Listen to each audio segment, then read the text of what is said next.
Hey guys, welcome back to our channel. तो आज मैं ड्रॉ करने वाली हूँ हनुमान जी को, और ये वाला रेफरेंस इमेज को मैं ड्रॉ करने वाली हूँ। इस रेफरेंस इमेज का लिंक आप लोगों को नीचे डिस्क्रिप्शन बॉक्स पर मिल जाएगा, आप लोग ज़रूर चेक कर लेना। और इस ड्राइंग को करने के लिए मैं यूज़ करने वाली हूँ डोम्स 25 शेड ऑयल पेस्टल का। सो वीडियो काफ़ी ज़्यादा इंटरेस्टिंग होने वाली है, वीडियो को ज़रूर एंड तक देखना। ओके, तो नाउ रेफरेंस इमेज के ऊपर आप लोगों को ग्रिड लाइन को अप्लाई कर लेना है।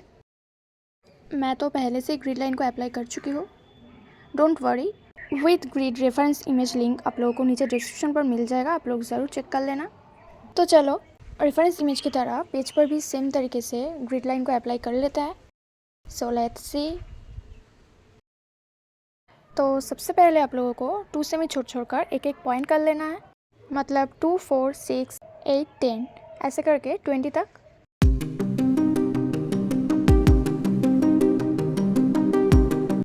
और उसके ऑपोजिट साइड पे भी आप लोगों को सेम तरीके से 2 से में छोड़ पॉइंट कर लेना है।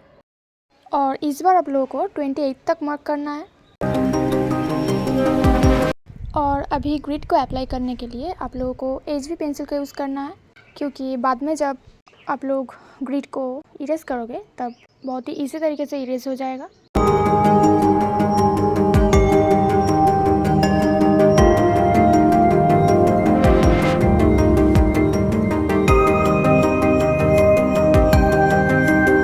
अभी आप लोगों को ग्रिड के ऊपर नंबरिंग कर लेना है।